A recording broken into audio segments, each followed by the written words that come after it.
Cooking with Kimberley, Lamb, it's What's for Dinner. Brought to you by RB Community Church.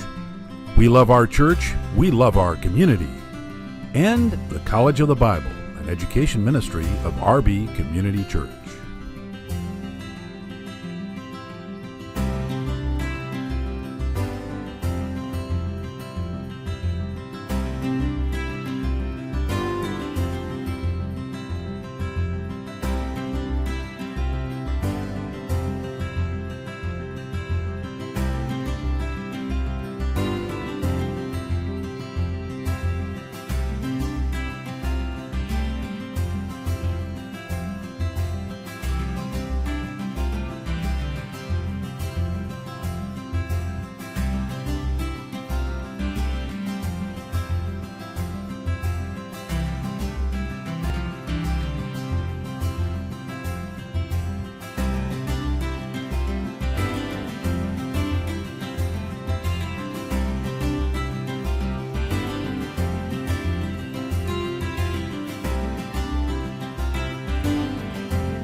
Hi! I love cooking, and my hope is you will too. Come join me in my kitchen, and let's have some fun cooking with me, Kimberly. The season of Lent, it's a time for fasting, and it ends with feasting on Sunday. The traditional main course for dinner on Easter Sunday is lamb. Unfortunately, many people find lamb just a little bit too gamey for their taste. My hope today is that I'm going to show you a way to prepare lamb that will make you want to have seconds and your family enjoy it even more. So, we're going to make a full meal. I have 30 minutes to show you an Easter meal with a nod to the big Passover meal Randy Hill, Mert Suzuki, and I had originally planned to show you. I'm going to assume there's going to be very little to any travel this Easter, and so this meal is going to be geared towards serving 6 people. We're going to have carrots with za'atar, peas with sumac and feta, roasted baby potatoes, a Middle Eastern-inspired couscous, unleavened bread, and a roasted leg of lamb. The lamb is going to be representing the whole spit-roasted lamb that we had originally planned. The lamb and the unleavened bread are in direct correlation to the Passover instructions given to Moses by God in Exodus 12:8.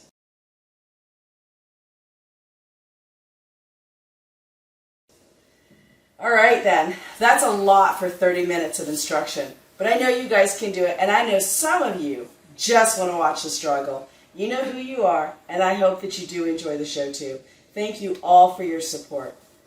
Because this is basically a show on how to cook the lamb and the unleavened bread. I won't be spending very much time talking about all the specific ingredients. However, we will be posting the recipes on our website under Educational Ministries.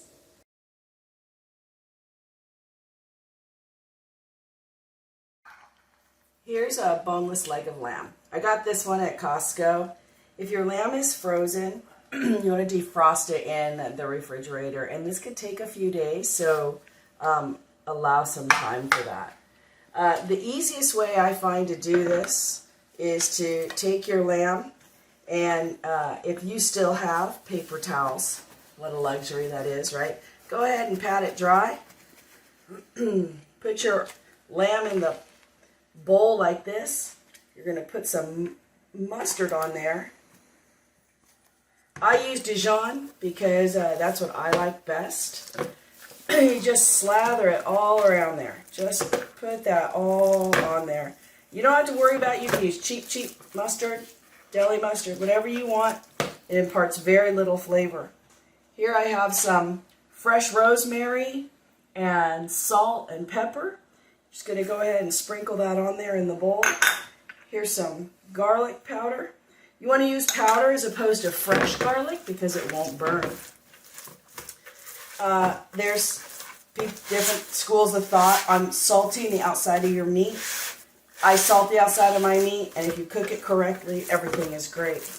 Okay, so now you've just put that all around there, and really good time to put your meat thermometer in. Meat thermometer is one of the most important things to making sure your meat is done. I use this one. It has Bluetooth technology. It comes in a couple of pieces. And then you just take it, you put it into the thickest part of the meat without resting in fat. Then you're just going to take this, set it on the counter, put a dish towel over it, and leave it be. To cook evenly, a roast must not be too cold. Let it stand at room temperature, loosely covered, for approximately 1 hour or even more. This time can vary depending on the size of your roast, the weather, and whether or not you heat your house. But if your roast is too cold, you will have a very, very rare center and well done ends. If you're only making a roast today, preheat your oven to 450 degrees.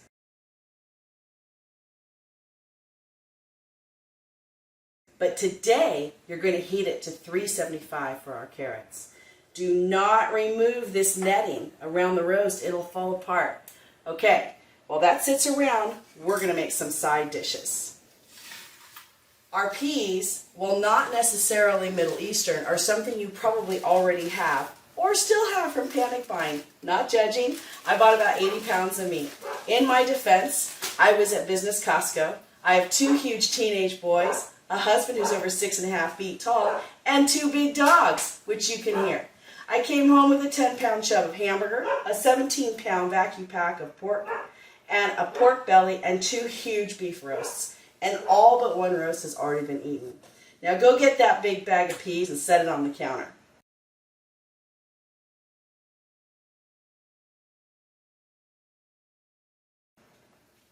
Carrots. How many carrots do you have? Same thing as the peas. Everyone bought them and they last a really long time. There are really only so many ways to eat carrots, and most people hate cooked carrots. I get that. I thought I did too. But give this a try, because I think you might like them. When you're done with your carrots, turn the oven to 450, please. Okay, ready? Take your wash and peeled carrots and put them on a parchment-lined cookie sheet like this. Drizzle them with some olive oil. Okay, we're halfway there. If my olive oil will come out. Sprinkle with some za'atar. And take them and put them in a 375-degree oven. Okay, so I think our carrots are done. So we're just going to pull them out of the oven. And then we're going to turn the oven to 450 degrees. Look at those. Aren't those beautiful?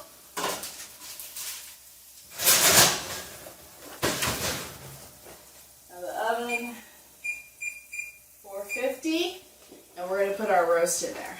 So our carrots are done and we turned our oven to 450 degrees, right? If you want to get a little bit fancy, bring some brightness to your carrots. You can, and you have a lemon, you can zest a lemon on there, if you can work your zester. And you just put that on there. And look, aren't those pretty? Aren't these the cutest little tongs? Okay, so now, I really think you're going to like these carrots, and I'm really hoping that you give them a try. So about this roast, right?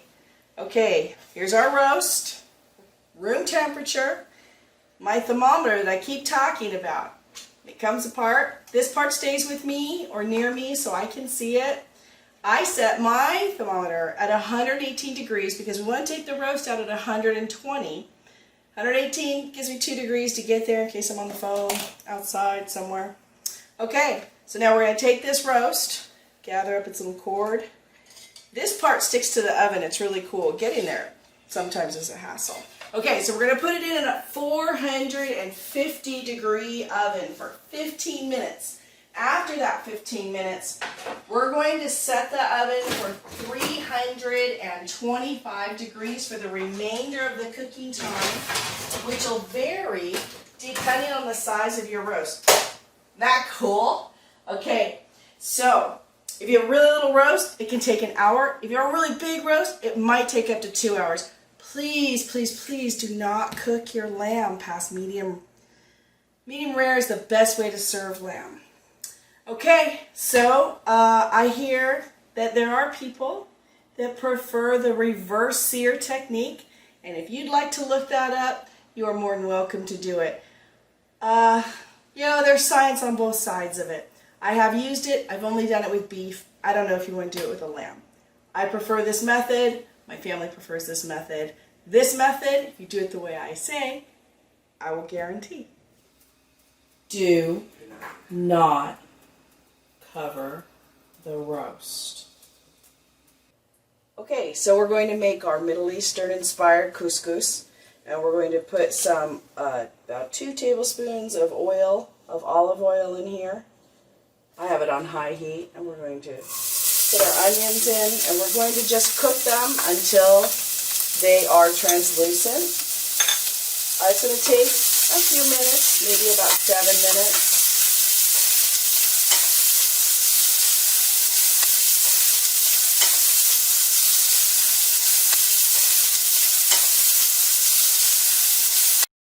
Okay, so our onions are nicely cooked. They're a little bit brown. And at this point, you're going to stir in just a pinch of cinnamon, about a teaspoon of turmeric, about 3/4 of a teaspoon of salt,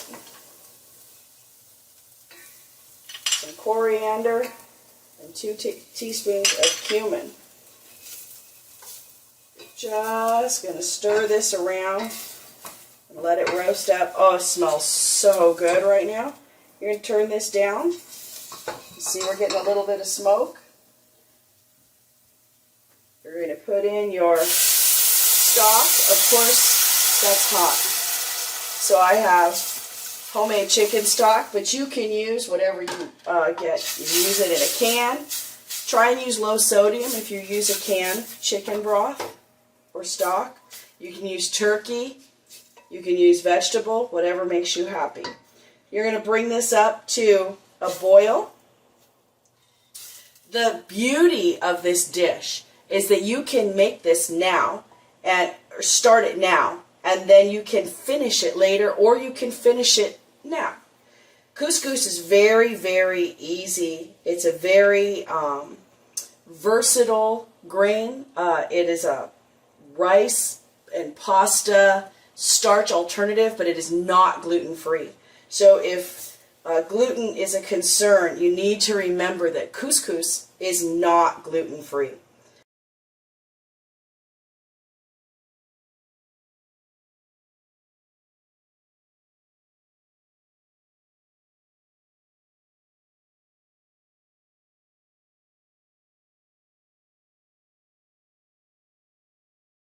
To a boil, and when this boils, you're going to take your currants. So currants are little tiny grapes, and you're going to just dump them in here.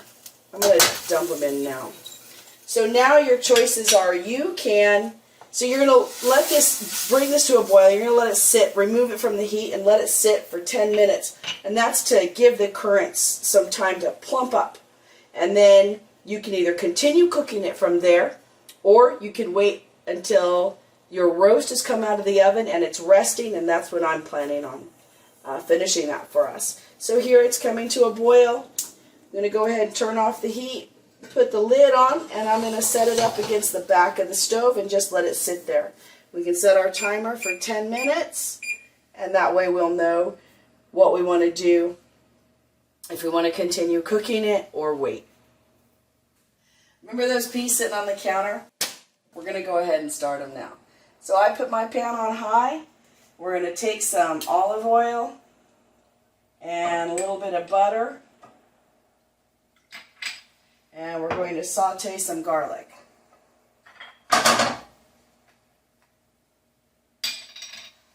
Just going to let this melt. Don't burn your garlic, okay? So just let this become fragrant.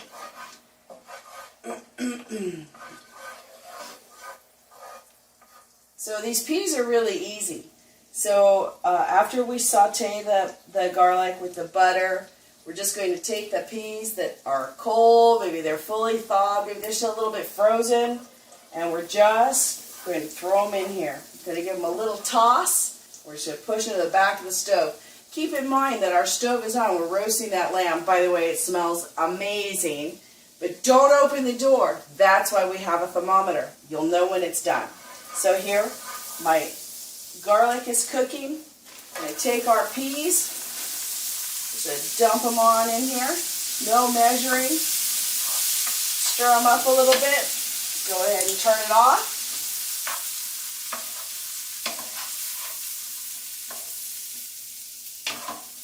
There we go. You're just going to push them to the back of the stove. Put a lid on them if you have that size lid. I'm not sure where my lid is right now. So we're just going to put those to the side, and our couscous is almost ready. Our peas are almost ready. Our carrots are sitting out here. We got potatoes almost done. We are almost ready to serve our dinner. Our roast is finished. Look, 120 degrees. Once you remove your roast from the oven, you need to cover it loosely with parchment paper and aluminum foil. We're going to let it rest for 15 to 30 minutes.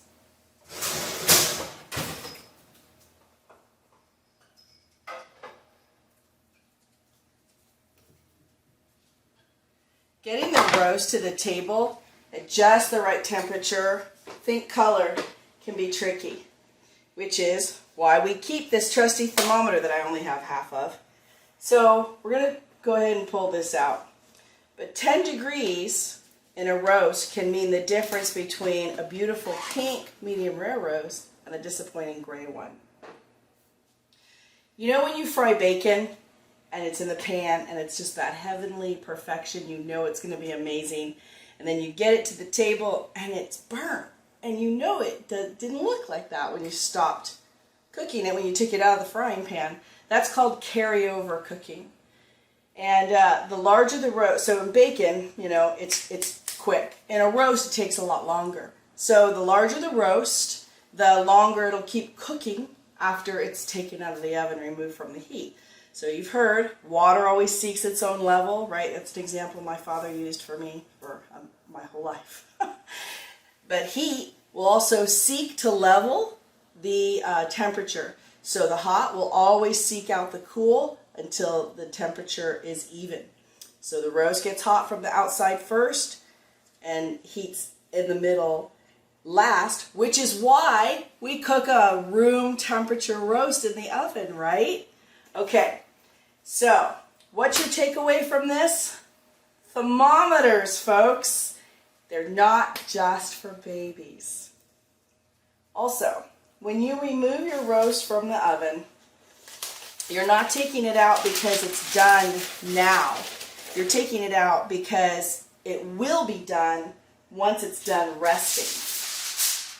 And just like water, temperature will stop rising as it evens itself out, right? So then it will have the reverse effect and it will begin to cool from the outside in. So it's a curve, folks, and you're in charge of this one. About a half an hour before your estimated roasting time ends, start checking your trusty meat thermometer and see what the temperature is, and give you an idea about how much more time you have. Or you can set an alert and let the timer do all the work like I do, because you know me, work smarter, not harder. I have a confession to make. I am the worst kind of planner. Ask John, he will be happy to tell you all about it. I plan, and I always figure I can do that one last thing, because timelines are not my thing. Totally drives him crazy. Example, I wanted to make these roasted potatoes. Wonderful, roasted, lightly salted, crispy skinned baby potatoes. I didn't plan well enough ahead, and I totally forgot about them. So, mighty microwave to the rescue. Besides tasting really great, one of my favorite things about baby potatoes is they come in these little bags. So get your little bag of potatoes and wash them right there in the bag. Yep. Wash them. I'm gonna wash these. And baby potatoes aren't very dirty, so they're really, really easy to wash. So you're just gonna wash them, drain them,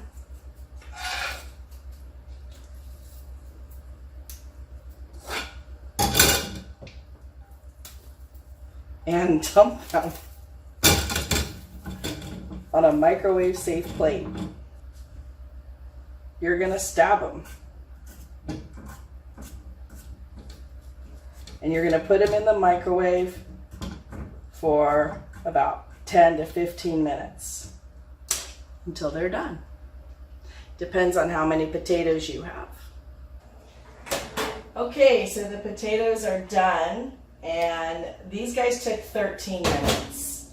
So we're just going to take them out, put them on there. This cuts so much time off of your preparation. So now you're going to drizzle these with olive oil and sprinkle them with a little bit of salt and pepper. And then we're going to put them in the oven at 400 degrees for about 10 minutes until the skins are nice and crispy and they look really done. And depending on where your planning timeline was, you can do this right after you take the roast out of the oven.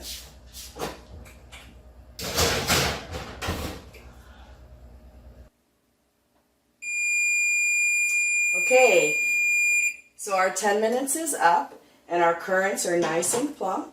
We're going to go ahead and bring our mixture back to a boil.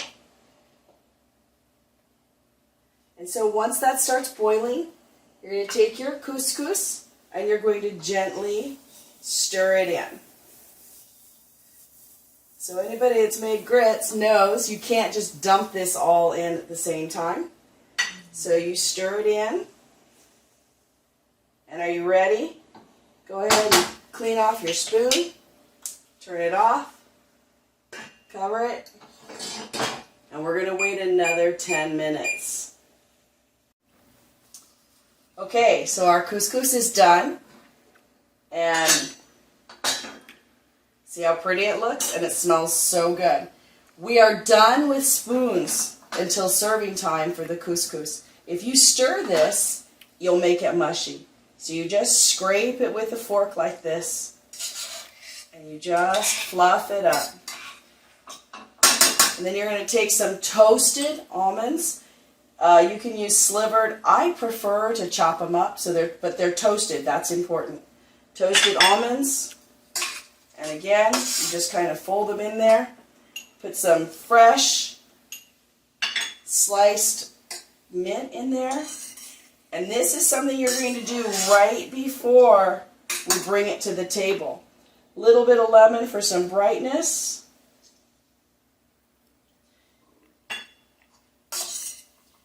And then we're just, look at how beautiful that is. It's all bright. But if you let this sit, your almonds are going to get soggy and your mint is going to turn brown. And that is not pretty.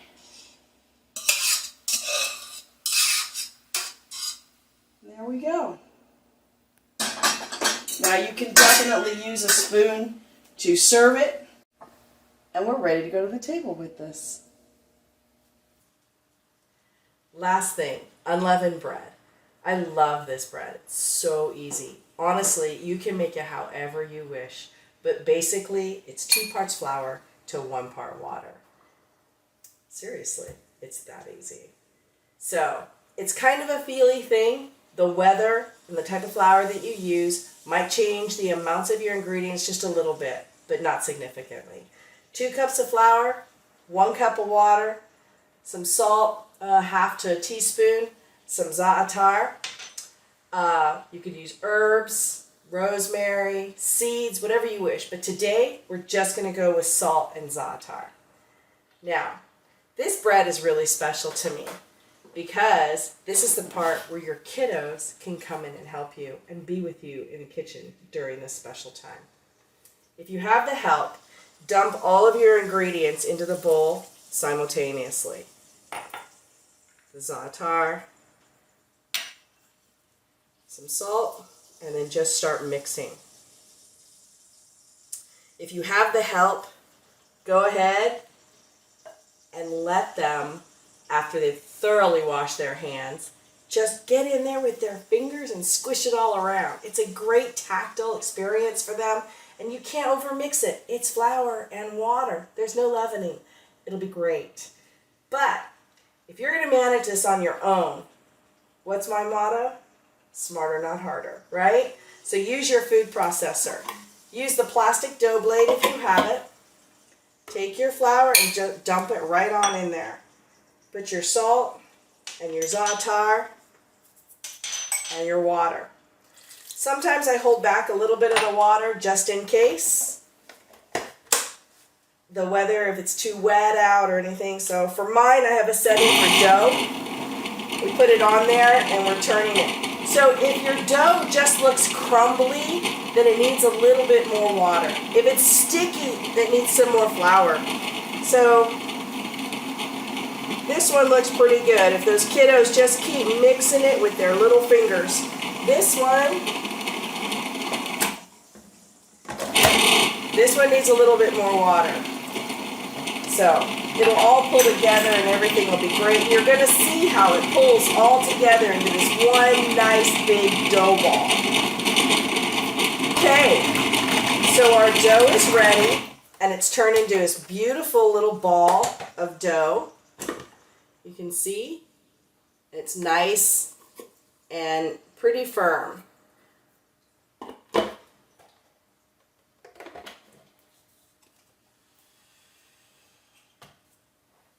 So now you're going to have this little ball of dough and you just roll it out here like this.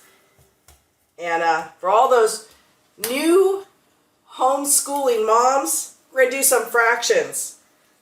Cut your ball in half, cut it in half, cut it in half, cut it in half. So now we've just cut this loaf into eighths, right?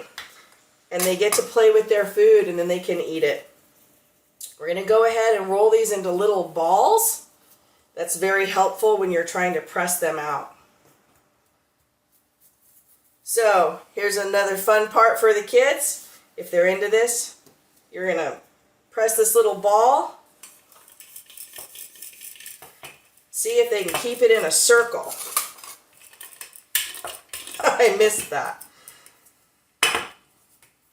So I've made these before to where I've made huge sheets, great big sheets, and they're a lot of fun. These are going to shrink a little bit after you make them. Okay, so something else, a neat story from the Bible. I don't know if you know this. Bread's mentioned in the Bible over 500 times in some form or another. But the one that always sticks in my mind is the loaves and fishes.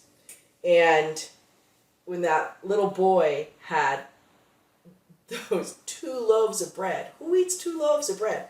This was a loaf of bread. So it's something for your kids to think about, something to talk about. It puts something in perspective. Anyway, so back to this bread. So now you just roll these out and don't let them sit on top of each other because they're going to stick all together. I've had it happen. So we're going to cook these on something hot, just really hot. Barbecue, grill, frying pan, whatever you have. So what we're going to use today is this really, really old, well-loved pizza pan, but it's going to work. So we're going to turn this on high, and you're just going to throw these on there, and they only take a few minutes to cook. So some olive oil, a little bit of olive oil, you can spread it on there, a couple of drops. You just flip them. Okay, so as you can see, we've cooked our bread, and it puffs up pretty nicely, even though it's an unleavened bread. And so we're just going to go ahead and take these off. They're pretty hot.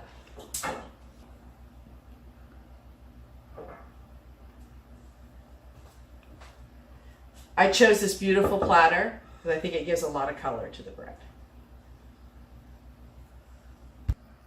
Okay, so we have our roasted za'atar carrots.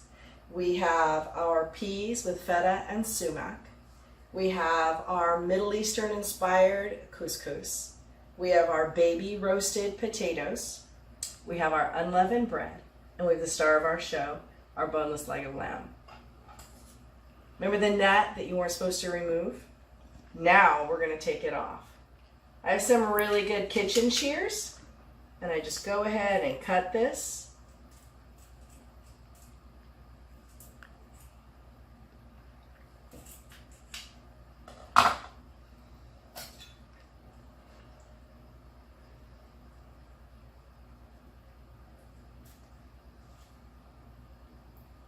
Remember falling apart?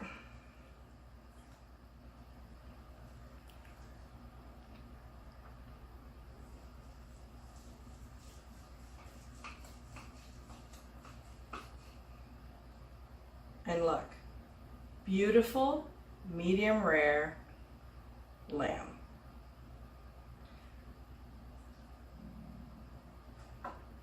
Okay, well folks, we're done. Let's make a plate for Pastor John.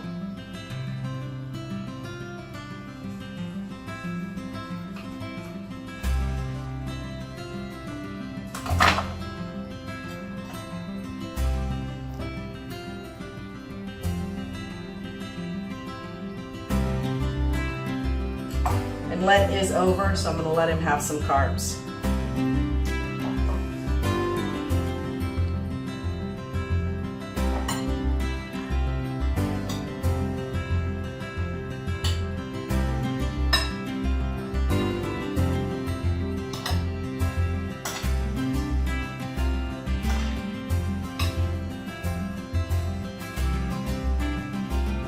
I can fit all that on there for him. Happy Easter. He is risen indeed.